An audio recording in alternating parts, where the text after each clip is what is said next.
The medical station floated in the darkness of space, its white walls gleaming under the distant light of Proxima Centauri. Inside room 17, Dr. Vexari stood waiting with four arms crossed over their chest.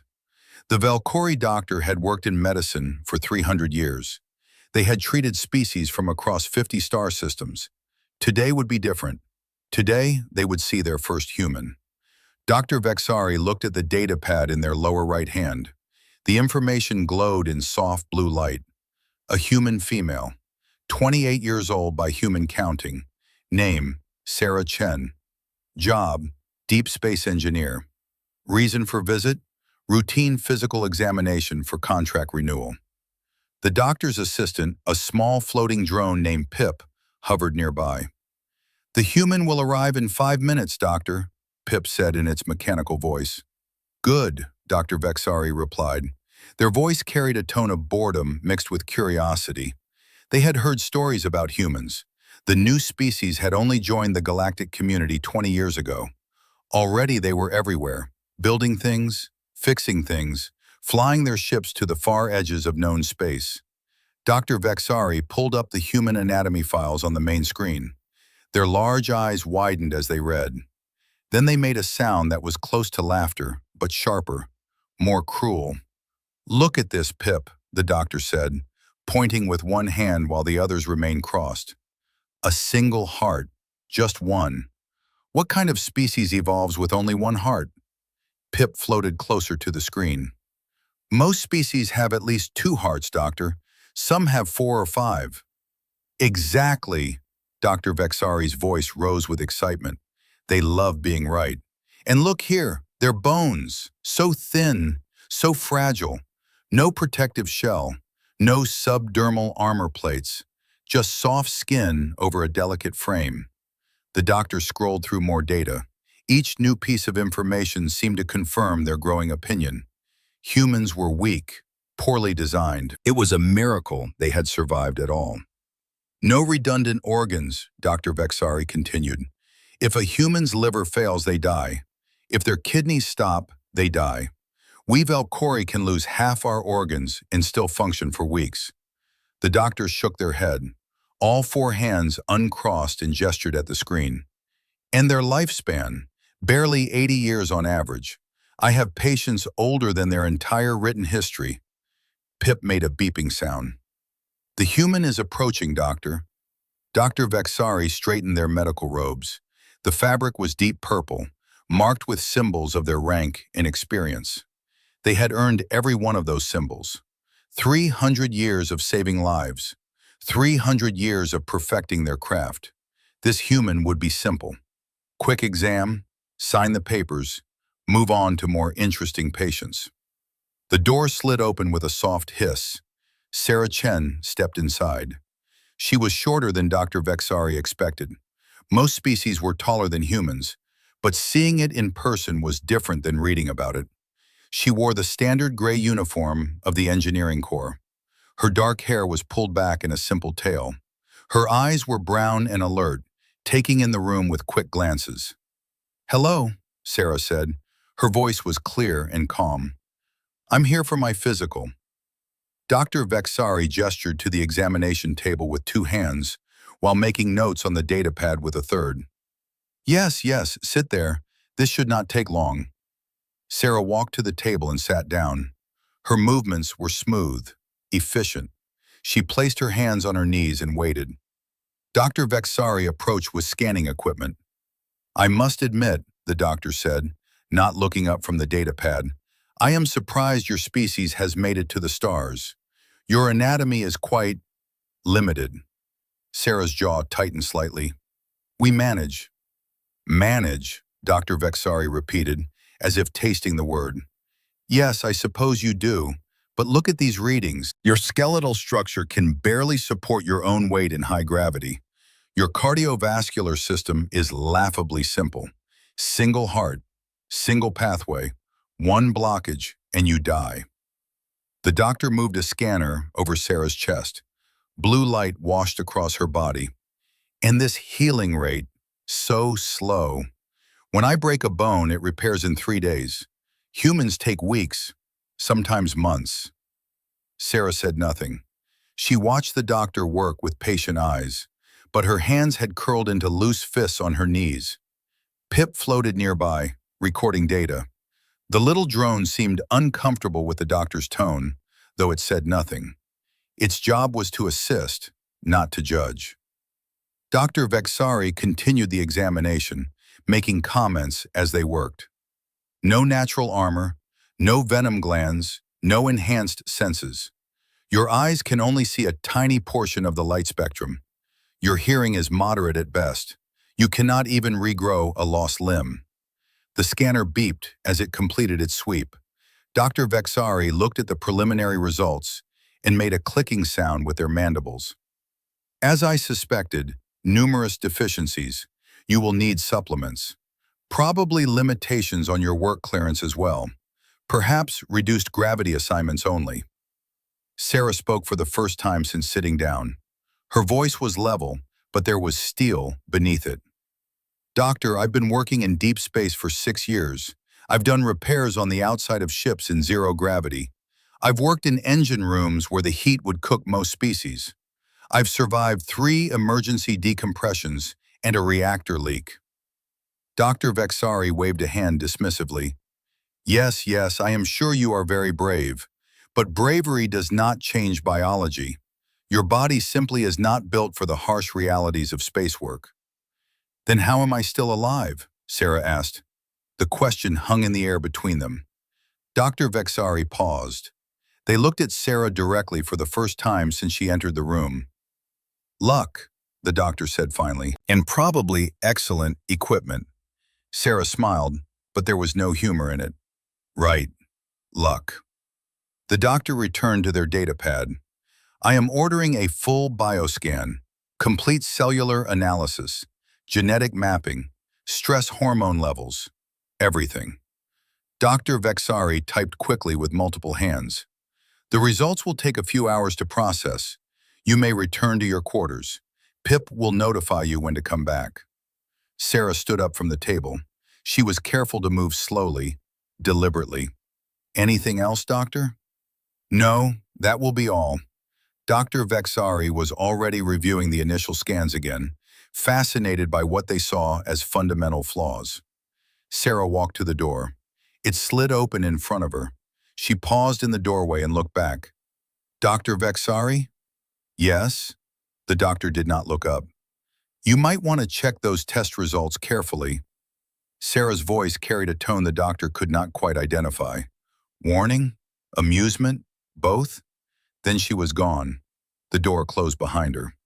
Dr. Vexari stood alone with Pip, staring at the human anatomy displayed on the screen. Fragile creatures, the doctor muttered.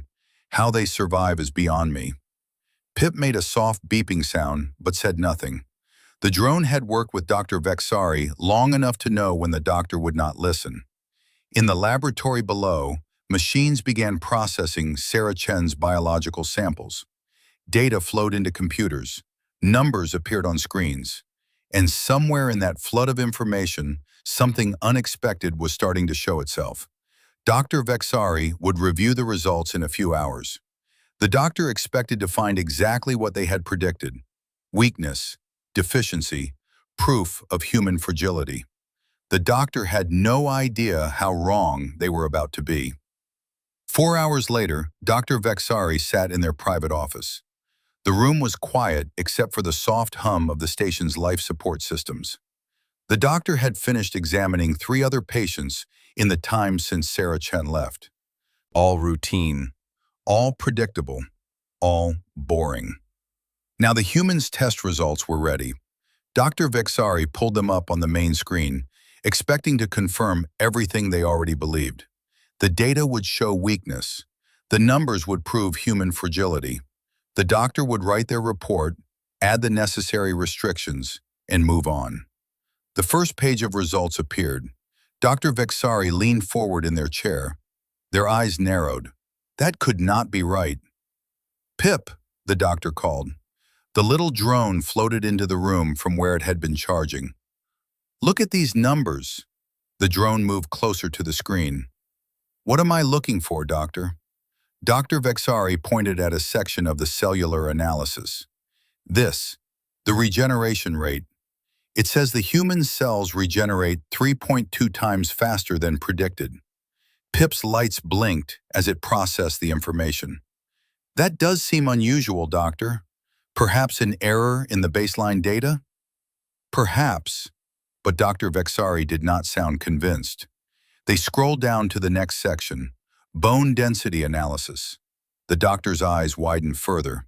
The image showed Sarah's skeletal structure in perfect detail.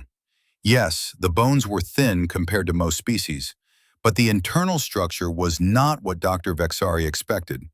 Instead of simple, solid bone, there were layers, complex patterns, a crystalline structure that should not exist in carbon-based life. This makes no sense, the doctor muttered. They zoomed in on one of Sarah's arm bones. The pattern became clearer.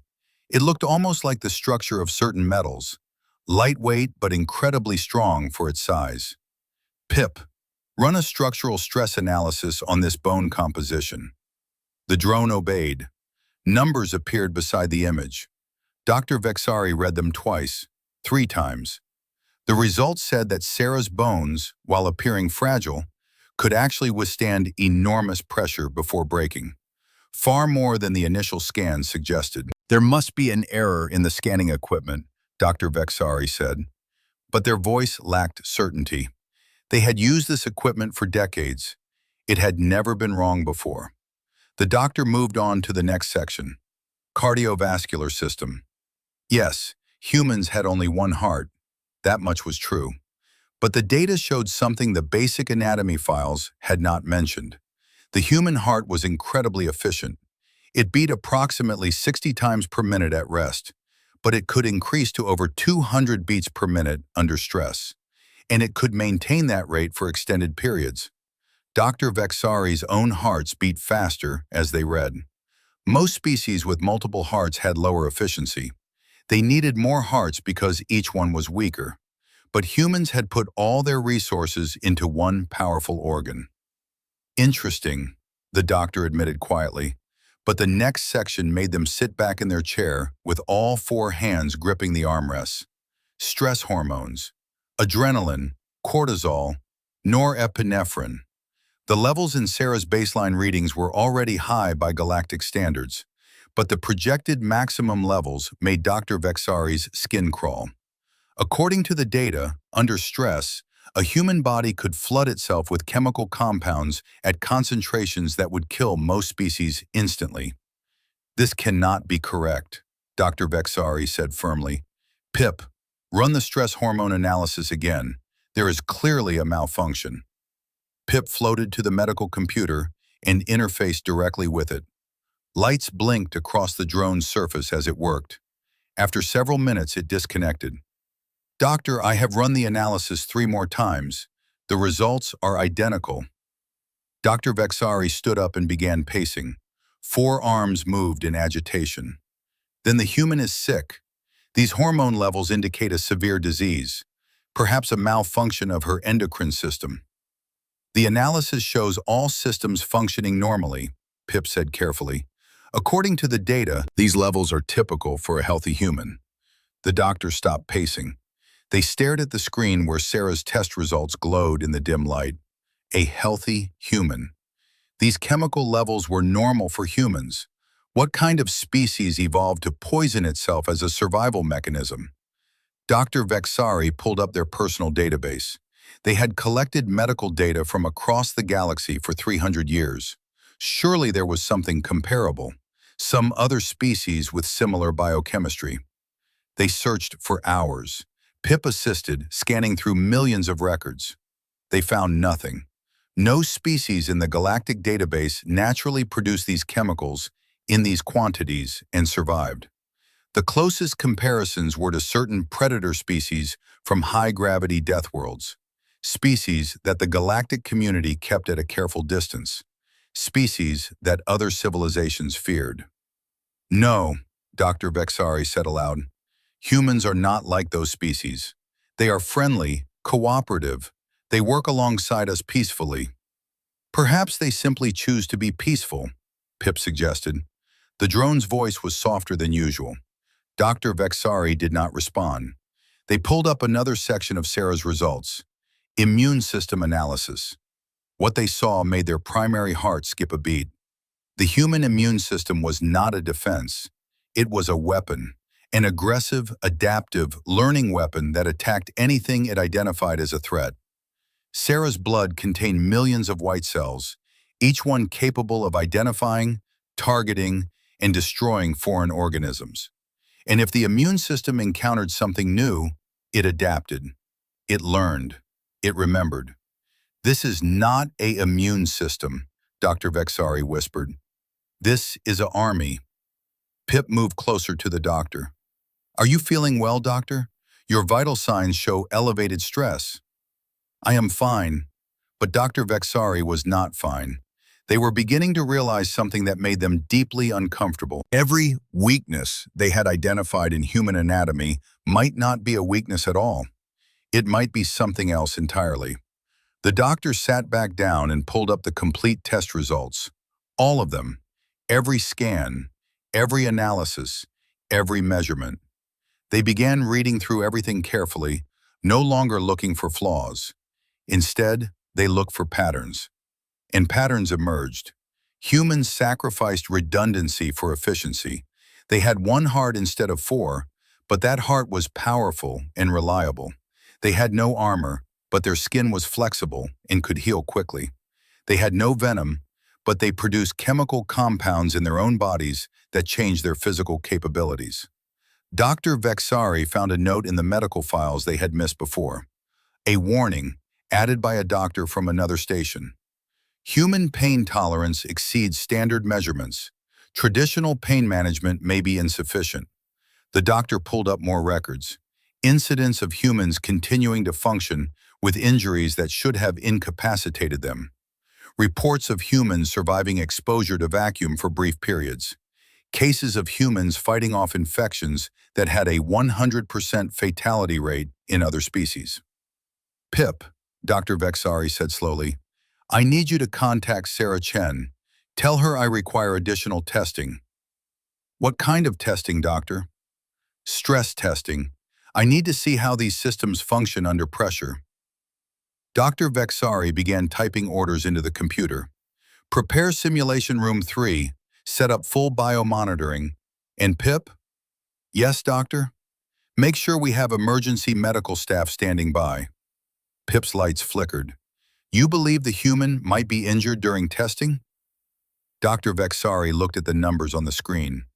The impossible chemical levels, the aggressive immune system, the efficient, single-minded cardiovascular design. "No, Pip. I am beginning to think the opposite. I think we need medical staff in case the testing equipment breaks down from trying to keep up with her." Pip floated silently for a moment. "Doctor, may I speak freely?" "Of course." "You sound frightened." Dr. Vexari turned to look at the small drone. "I am not frightened, Pip. I am scientifically concerned." But even as they said it, the doctor knew it was not entirely true. There was fear there, a small growing fear that they had badly misjudged humanity. The doctor looked back at the screen one more time. At all those numbers that should not be possible. At all those systems that should not work together. At all that evidence of a species that evolved not to be strong, but to be relentless. "Contact Sarah Chen," Dr. Vexari repeated. "Tell her the tests require clarification. And Pip, be polite, very polite." "Yes, doctor." Pip floated out of the room to send the message. Dr. Vexari sat alone in their office, staring at Sarah Chen's test results. 300 years of medical experience, 300 years of certainty and knowledge, all of it suddenly feeling inadequate. The doctor's hands shook slightly as they began preparing for the stress test. They told themselves it was just scientific excitement, just the thrill of discovering something new. But deep down, in a place they did not want to examine too closely, Dr. Vexari wondered what else they had been wrong about, and what it might mean for the galaxy that humans were no longer confined to their little blue world. Sarah Chen arrived at Simulation Room 3 exactly on time. She wore the same gray engineering uniform, but she had changed into lighter shoes, running shoes, as if she knew what was coming. Dr. Vexari stood in the observation room above the simulation floor. Pip floated beside them. Through the transparent wall, they could see the large open space below. It looked empty now, but the room could generate almost any environment.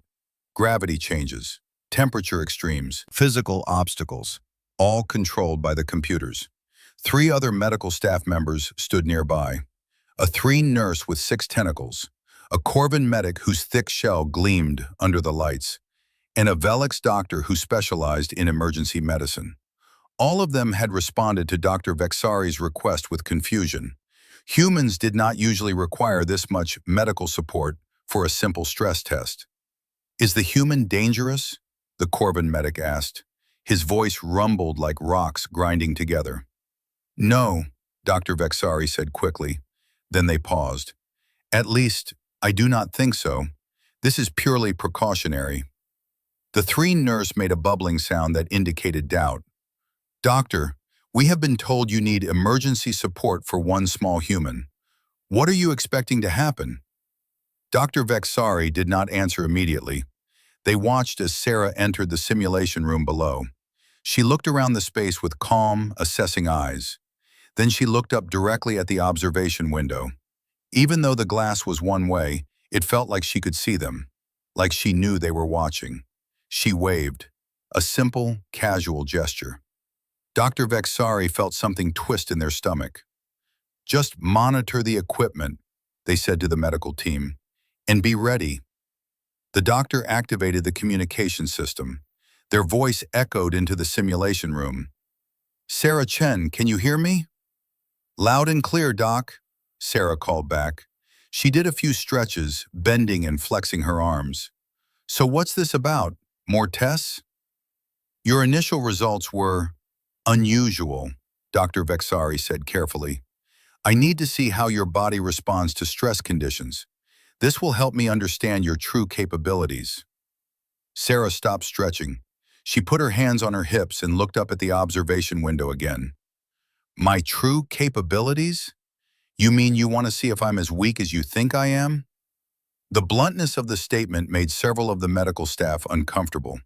Dr. Vexari felt their face warm. "I want accurate data, nothing more." "Sure." Sarah's smile was visible, even from the observation room. "Let's do this then. What do you want me to do?" Dr. Vexari looked at the control panel.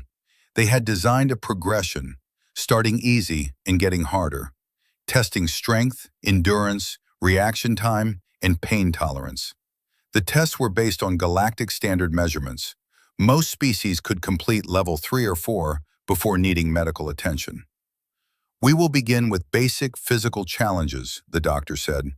"The room will generate obstacles. Navigate them as quickly as possible. When you need to stop, say so." "Got it." Sarah rolled her shoulders and bounced on her feet a few times. "Ready when you are." Dr. Vexari activated the simulation. The floor of the room shifted. Platforms rose up at different heights. Gaps appeared between them. A simple obstacle course. Level 1. Most species could complete it in about 5 minutes. Sarah looked at the course for exactly 2 seconds. Then she ran. Her feet hit the first platform. She jumped to the second, then the third. Her movements were fluid, efficient, no wasted motion. She cleared the entire course in 45 seconds. Dr. Vexari's hands froze over the controls. Pip made a surprised beeping sound. The other medical staff leaned forward watching. "That was fun," Sarah called out. She was not even breathing hard. "What's next?"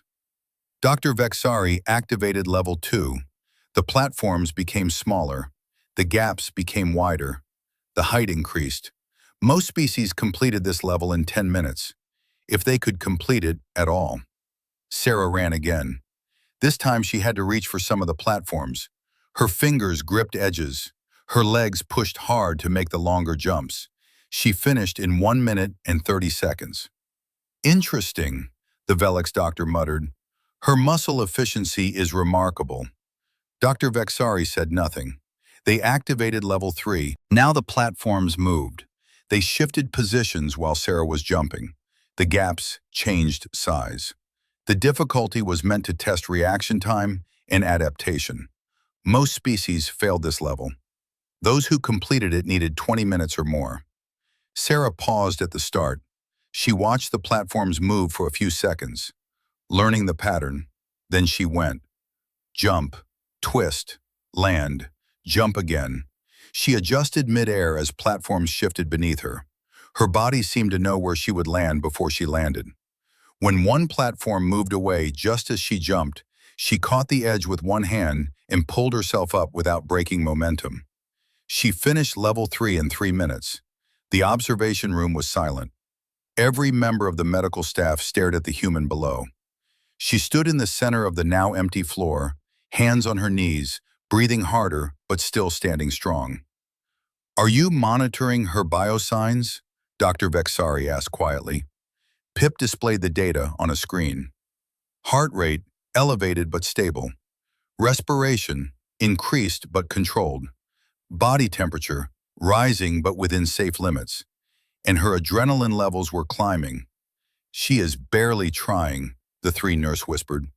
Dr. Vexari felt their primary heart beating faster. They activated level 4. This level added environmental challenges.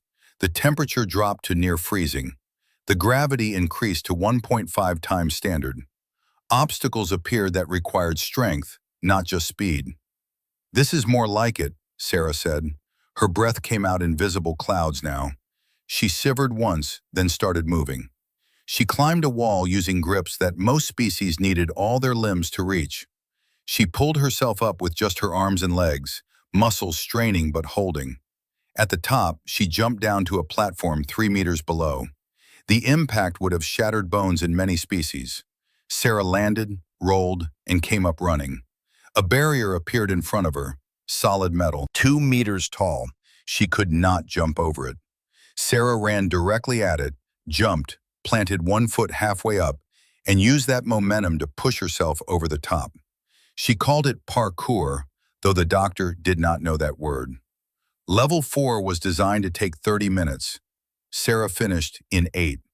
In the observation room, the Corbin medic made a sound like a growl. "What is she?" "Human," Dr. Vexari said softly, but they were beginning to wonder if that word meant something very different than they had thought. The doctor looked at Sarah's biosigns again. Her heart rate was high now, very high, over 160 beats per minute. Her adrenaline levels had doubled, then tripled. The numbers kept climbing, but Sarah was not collapsing. She was not slowing down. Instead, something else was happening. "Doctor," Pip said urgently, "her strength readings are increasing." Dr. Vexari saw it on the monitors. Sarah's muscle output was rising. Not just her effort, her actual physical strength was getting higher as the adrenaline flooded her system. "That should not be possible," the Velix doctor said. "Stress hormones should impair function, not enhance it." But the numbers did not lie. Sarah's body was changing in real time. Her reflexes were getting faster. Her endurance was increasing. Her pain tolerance was rising, all because of chemicals her own body was producing. Dr. Vexari activated level 5. This level was designed for combat species with natural weapons and armor. The temperature dropped even further. The gravity increased to 2 times standard. Physical obstacles required significant strength to overcome. "You sure about this, Doc?" Sarah's voice came through the speakers. She was smiling. Actually smiling. Her whole body was covered in sweat. Her muscles trembled slightly, but she looked excited. "Stop if you need to," Dr. Vexari said. Their voice sounded strange even to themselves. "Not yet," Sarah replied. She attacked level 5 like it was personal. A heavy block needed to be pushed across the floor. Sarah put her shoulder against it and shoved. Her feet slipped at first on the cold floor. Then they caught. The block moved. Slowly at first, then faster. A rope hung from the ceiling. She had to climb it to reach the next platform. Sarah grabbed the rope and pulled herself up hand over hand. No special equipment, no safety harness, just her hands and arms fighting against doubled gravity. She reached the top, breathing hard. Her hands were red from gripping the rough rope, but she kept going. An obstacle required her to hang from grips and move across a gap. Her body weight, doubled by the gravity, pulled at her arms and shoulders. Most species would have fallen. Sarah's jaw clenched, her arms shook, but she moved grip by grip, refusing to let go. When she finally dropped to the platform on the other side, she stayed on her hands and knees for a moment, just breathing. "That is enough," Dr. Vexari said into the microphone. "You have done excellently. The test is complete." Sarah looked up at the observation window. Her hair was plastered to her head with sweat. Her face was flushed red. Her hands were shaking. "You sure? I can keep going." Every member of the medical staff stared at her in disbelief. "I am sure," Dr. Vexari said firmly. "Please return to the entrance. We will conduct the final bioscan." Sarah nodded. She stood up slowly, testing her legs. Then she walked toward the exit. Not running now, walking. But still walking under her own power, under doubled gravity and freezing temperature. The doctor deactivated the simulation. The room returned to normal. Temperature rose. Gravity normalized. Sarah stood at the exit door, waiting for it to open. Dr. Vexari looked at the final readings. Her adrenaline levels were 4 times normal baseline. Her heart rate was over 180. Her body temperature had risen by 2 degrees. She had pushed herself to limits that would have killed most species. And she was laughing. They could hear it through the speakers. Tired laughter, but genuine. "That was actually fun," Sarah said between breaths. "Hardest workout I've had in months." Workout. She called it a workout. Like it was recreation. Like species did not die attempting challenges easier than what she had just completed. The door opened. Sarah walked out into the corridor where a medical drone waited to escort her to the scanning room. In the observation room, no one spoke. The medical staff looked at each other with wide eyes and confused expressions. Finally, the 3 nurse made that bubbling sound again. "Humans are terrifying," she said simply. Dr. Vexari could not disagree. Dr. Vexari could not sleep that night. The station's lights had dimmed to simulate evening, but the doctors sat in their office with screens glowing in the darkness. Around them floated dozens of data windows, all of them about humans. Sarah Chen had gone back to her quarters hours ago. The final bioscan had shown she was tired but healthy. No permanent damage, no injuries. Her body was already recovering from the stress test.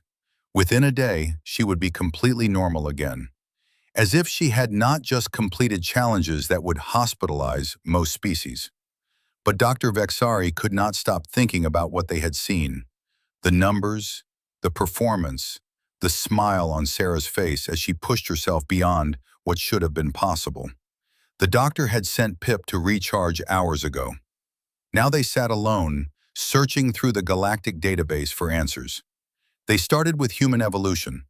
Earth, the planet where humans came from. Dr. Vexari pulled up the basic information. Standard gravity, single sun, 70% water. It seemed like a pleasant enough world. Not a death world like the high-gravity planets where the most dangerous predators evolved. But as the doctor dug deeper, that impression started to change. Earth had ice ages, periods where much of the planet froze for thousands of years. It had volcanic eruptions that blocked out the sun. It had asteroid impacts that caused mass extinctions. Humans had evolved through all of that, not by being strong enough to survive anything, but by being adaptable enough to survive everything. Dr. Vexari found a file about human evolution. Early humans were prey animals, weak compared to the large predators that hunted them. No claws, no fangs, no armor. They should have gone extinct. Instead, they developed tools. And they developed a hunting strategy that made the doctor's skin crawl. Persistence hunting. The doctor read the description 3 times, not believing it at first. Humans would identify prey, then they would chase it. Not fast. They could not run as fast as most animals, but they could run longer, much longer. They would chase their prey for hours, sometimes days, following it under the hot sun until the animal collapsed from exhaustion. Then they would kill it and eat it. Dr. Vexari sat back in their chair. All four hands gripped the armrests. They chased animals until they died of exhaustion, the doctor whispered to the empty room. There were videos in the database. Modern humans doing something called marathons. Races where they ran for over 40 kilometers. For fun. The doctor watched humans cross the finish line, tired but alive, smiling. Some of them immediately signed up for longer races. Ultra marathons, 100 kilometers. Some humans ran for 160 kilometers, through deserts, through mountains, through conditions that should have killed them. And they did it by choice. What kind of species does this? Dr. Vexari muttered. The doctor found more videos. Humans swimming across oceans. Not short distances, entire channels between continents. Swimming for 12 hours or more without stopping. In cold water that would give most species hypothermia in minutes. Humans climbing mountains, using only their hands and feet in simple equipment. Going to heights where the air was so thin that most species would suffocate. And they climbed just to reach the top, just to say they had done it. One video showed a human woman who had climbed the tallest mountain on Earth without supplemental oxygen. The doctor watched her stagger to the summit, barely conscious from lack of air. But she made it, and she walked back down on her own. Dr. Vexari found records of human injuries. The database had case studies from the early years of human contact with the galactic community. Injuries that should have been fatal, but humans survived. A construction worker had been impaled by a metal rod. The rod went completely through his torso. He was still conscious when medical help arrived, still talking. He survived. A pilot had been exposed to vacuum for 30 seconds when her suit failed. She should have died instantly. Instead, she held her breath, sealed the leak, and made it back to her ship. Minor injuries, full recovery.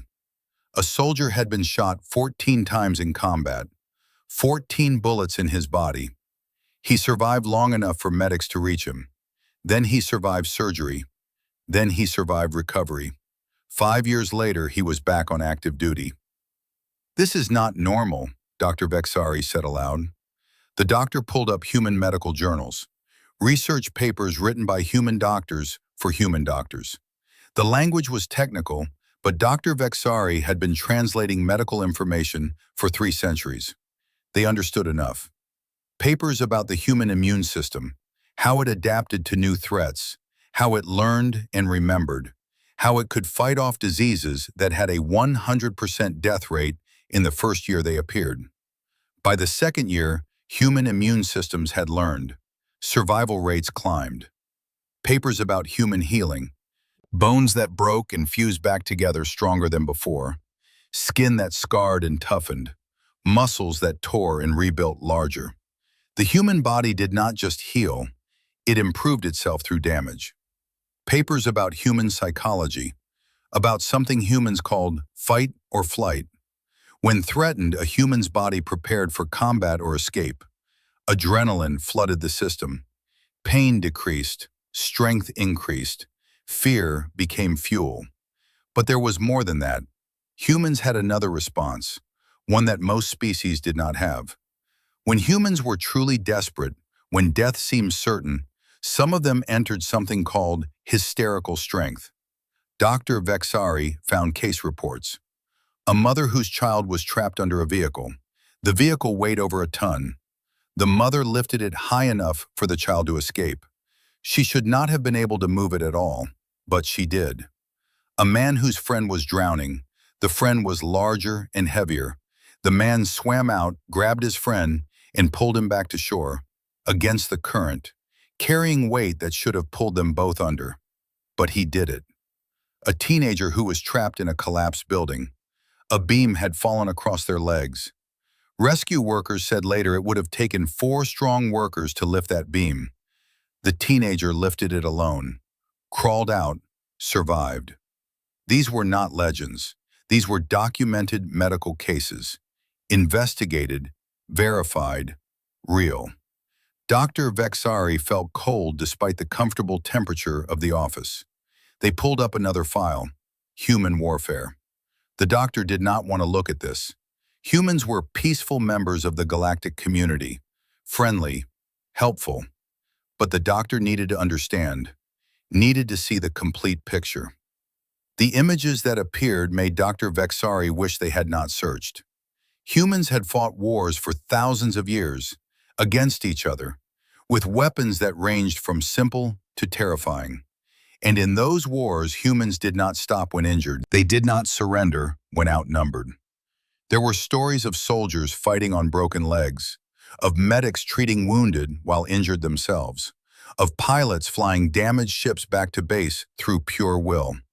A famous photograph showed a human soldier carrying a wounded friend out of a combat zone. The soldier carrying had been shot twice. The friend on his shoulders had been shot 5 times. They both survived because the soldier refused to leave his friend behind, refused to stop moving, walked 5 kilometers to safety on legs that should not have worked. Humans called this courage. Dr. Vexari had another word for it: insanity. Beautiful, terrifying insanity. The doctor found records of human space exploration, the early days before they joined the galactic community, before they had proper technology. They had strapped themselves to controlled explosions and launched into space anyway. Some of those early missions failed. Humans died. And what did humanity do? They investigated. They learned. They launched again. 3 humans had died when their spacecraft caught fire during a test. It was a tragedy, an accident. Most species would have stopped their space program after that. Humans held a memorial service. Then they fixed the problem and launched the next mission a year later. Humans had been to their own moon dozens of times, on primitive rockets that barely worked, with computer systems less powerful than the datapad Dr. Vexari now held. They went anyway, because they wanted to see what was there. Dr. Vexari stood and walked to the window of their office. Outside, the stars stretched endlessly, and somewhere among those stars was Earth, the little blue world that had produced this impossible species. They should not exist, the doctor said quietly. Everything about them says they should have gone extinct millions of years ago. But they had not. They had survived. More than survived, they had thrived. They had reached the stars through determination and stubbornness and refusal to accept that something was impossible. The doctor thought about Sarah Chen, about her smile after completing the stress test, about the way she had offered to keep going even when exhausted. That was not unusual for humans. That was normal. Dr. Vexari returned to their desk and pulled up one more file. Human expansion into the galaxy. In just 20 years, humans had spread to dozens of systems. They worked everywhere, built everywhere, made themselves useful and necessary everywhere. Other species had taken centuries to achieve the same expansion. Humans did it in 2 decades. Because they did not wait for perfect conditions. They went with what they had and made it work. The doctor found trade records. Humans exported technology, imported knowledge. But there was another pattern in the data. Humans took jobs other species avoided. Dangerous jobs, high radiation environments, extreme temperatures, toxic atmospheres, not because they were forced to, not because they were desperate, but because they could handle it better than most species, and because they saw it as a challenge. Dr. Vexari sat in the darkness, surrounded by data about humanity, all the pieces coming together into a picture that was both fascinating and deeply unsettling. Humans were not weak. They had never been weak. They had simply optimized for something different than most species. They sacrificed armor for endurance. They sacrificed redundancy for efficiency. They sacrificed safety for adaptability. And in doing so, they had become something unique in the galaxy. A species that could not be easily killed because they refused to die. A species that turned stress into strength. A species that saw impossible challenges and smiled before attempting them. The doctor looked at their own four hands, thought about their two hearts, their thick skin and redundant organs, all the things that made Valkyrie strong and safe. And the doctor wondered if humans looked at other species and saw the same thing Dr. Vexari had initially seen in them. If humans saw redundant organs and thought inefficient, if they saw multiple hearts and thought unnecessary, if they saw armor and thought heavy. We are not stronger than them, Dr. Vexari said to the empty office. We are just different, and in some ways, we are weaker. It was a hard truth to accept, but the data did not lie. In terms of pure endurance, humans exceeded almost every species in the database. In terms of adaptability, they were unmatched. In terms of refusal to quit, they were unique. The doctor made a decision. Tomorrow they would complete Sarah's medical report, and that report would be very different from what they had originally planned. Dr. Vexari closed all the windows, turning off all the data screens. The office fell into darkness except for the stars visible through the window. Somewhere out there, humanity was spreading through the galaxy, quietly, peacefully, but spreading nonetheless. And if the time ever came when humans were not peaceful, if they chose not to be friendly, Dr. Vexari did not want to think about that, did not want to imagine what a species capable of such endurance and determination could do if they decided to do harm instead of good. The doctor finally left their office and walked through the quiet corridors of the medical station. Tomorrow would be interesting. Tomorrow they would talk to Sarah Chen again. And this time, Dr. Vexari would be respectful. Sarah Chen walked into Dr. Vexari's office at exactly 10 in the morning, station time. She looked well-rested and normal. No signs of yesterday's exhausting stress test. Her gray engineering uniform was clean and pressed. Her dark hair was pulled back in the same simple tail. She sat down in the chair across from the doctor's desk without being asked. Not rudely, just comfortably, like she belonged there. Dr. Vexari studied her for a moment before speaking. The human who had seemed so small and fragile 2 days ago now looked different. Or perhaps the doctor was seeing her correctly for the first time. "Good morning, Sarah Chen," Dr. Vexari said. All four hands were folded carefully on the desk. Pip floated nearby, silent and observant. "Morning, Doc," Sarah replied. She leaned back in the chair, relaxed. "So, what's the verdict? Am I cleared for work?" Dr. Vexari activated a screen on the desk. Sarah's medical report appeared, but the doctor did not look at it. They looked at Sarah instead. "I need to apologize," the doctor said. The words felt strange. Dr. Vexari had not apologized to a patient in decades. They were rarely wrong. "When you first came to see me, I made assumptions. Those assumptions were incorrect." Sarah's eyebrows rose slightly. "Oh? I believe your species was fragile, weak, poorly designed for the challenges of space." Dr. Vexari paused, choosing words carefully. "I was wrong. Not just wrong. Completely mistaken about what your species represents." Sarah's expression softened slightly. Some of the guardedness left her posture. "What changed your mind?" "Your test results." Dr. Vexari gestured at the screen. "And my research afterward. I spent most of last night reading about human evolution, your history, your biology, everything I should have read before making judgments." "And what did you learn?" Sarah's voice held curiosity now, not challenge. Dr. Vexari stood and walked to the window. Outside, stars filled the view. "I learned that humans are persistence hunters, that your species evolved to chase prey until it collapsed from exhaustion, that you can run for days if necessary." Sarah smiled slightly. "We're good at running, yeah." "I learned that your immune system is not a defense. It is a weapon, adaptive and aggressive."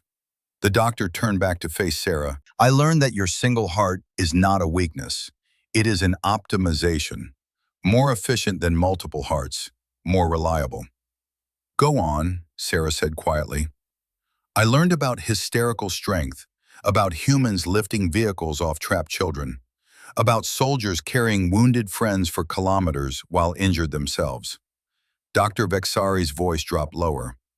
I learned that humans do not stop when most species would, that you turn stress into strength, that you see impossible challenges as opportunities. Sarah was quiet for a moment. Then she spoke softly. We're not special, Doc. We just do what we have to do. That is what makes you special, Dr. Vexari said. Most species have limits they accept, natural boundaries they do not cross. Humans have limits you simply refuse to accept. The doctor returned to their desk and brought up a section of the medical report. Look at this, your cellular regeneration rate, 3 times faster than predicted. Your bone structure, it looks fragile but is designed like a composite material, lightweight and incredibly strong. Your cardiovascular efficiency, your stress response system. Sarah leaned forward to look at the screen. That's all normal for humans. Yes, Dr. Vexari said, normal for humans, exceptional by galactic standards. That is what I failed to understand. Your species optimized for endurance and adaptability over everything else, and in doing so, you became something unique. Sarah sat back again. So am I cleared for work? Dr. Vexari pulled up the final medical clearance form. You are cleared for unrestricted duty, no limitations, no special requirements. The doctor hesitated, then added more to the report. Annotations, notes, recommendations. I am also adding notes that humans should be consulted before establishing physical limitations for any species, the doctor continued. Your capabilities exceed standard measurements in ways that are not immediately obvious from basic anatomy. Sarah read the report on the screen. Her eyes moved quickly, taking in all the details. When she finished, she looked up at Dr. Vexari with an expression the doctor could not quite read. Thank you, Sarah said simply, for being willing to change your mind. It is what good scientists do, Dr. Vexari replied. We follow evidence, not assumptions. There was a moment of comfortable silence. Then Sarah stood up. Well, if that's everything, I should get back to work. We're installing new reactor shielding on level 7 today. Wait, Dr. Vexari said. Sarah paused. Would you be willing to participate in a broader study of human physiology? Nothing invasive, just periodic monitoring and data collection. It would help us better understand how to care for your species. Sarah considered this. Will it help other humans get better medical treatment? Yes, significantly. Then sure, I'm in. Sarah smiled. But Doc, can I tell you something? Of course. You're not the first alien to underestimate us. Probably won't be the last. Sarah's smile grew slightly. Humans are used to it. We've been underestimated our entire history. By predators, by nature, by each other. It's kind of our thing. Dr. Vexari tilted their head, thinking about this. And how do you feel about being underestimated? Sarah's smile turned into something that might have been a grin. Honestly, it gives us an advantage. People don't see us coming until we're already there. The doctor felt that same chill from the night before. The understanding that humanity was not just surviving in the galaxy, they were thriving. And they were doing it in a way that made other species consistently underestimate them. That is strategic, Dr. Vexari said carefully. We didn't reach the stars by being stupid, Sarah said. She moved toward the door, then paused again. Doc, I know you spent last night researching humans. Did you read about our wars? Yes, Dr. Vexari admitted. Some of it. Then you know we can be dangerous, really dangerous when we need to be. Sarah's expression was serious now. But you should also know we choose not to be. Every day we choose peace. We choose cooperation. We choose to work with other species instead of against them. Why? The question came out before Dr. Vexari could stop it. Sarah thought for a moment. Because being able to do something doesn't mean you should do it. We learned that the hard way. Our history is full of mistakes, wars we shouldn't have fought, lines we shouldn't have crossed. We got very good at hurting each other. She looked out the window at the stars. Then we left Earth. We met you, all of you, hundreds of species, thousands of cultures, and we realized the galaxy was too big and too interesting to spend our time fighting. We'd rather explore, learn, build things with people like you. But you could fight if necessary, Dr. Vexari said. Not a question, a statement. Sarah met the doctor's eyes. Yes, we could, but we'd really rather not. The door opened and Sarah walked through it. She waved casually as she left. See you next checkup, Doc. Then she was gone. Dr. Vexari stood alone in the office with Pip. The doctor returned to their desk and finalized Sarah's medical report, but they added one more section, a personal note that would be attached to the file. Subject demonstrates typical human physiological responses to stress, the doctor typed. Exceptional endurance, rapid adaptation, and high pain tolerance observed. These traits appear to be standard for the species, not individual variation. The doctor paused, thinking about what to write next, then continued. Recommend diplomatic caution with humans. While currently peaceful and cooperative, this species evolved as persistence predators. They possess the ability to pursue goals with singular determination until successful or dead. Traditional assumptions about species limitations do not apply. Dr. Vexari stopped typing and read what they had written. It sounded like a warning. Maybe it was. Not a warning about danger, a warning about underestimation.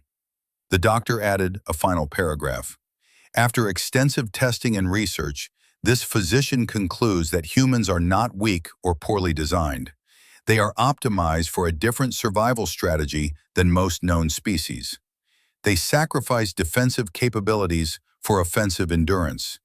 They evolve not to withstand any single challenge, but to outlast every challenge through persistence and refusal to quit. In short, humans survive not because they are the strongest, but because they refuse to stop trying. Dr. Vexari signed the report and filed it in the medical database. Other doctors across the galaxy would read it eventually.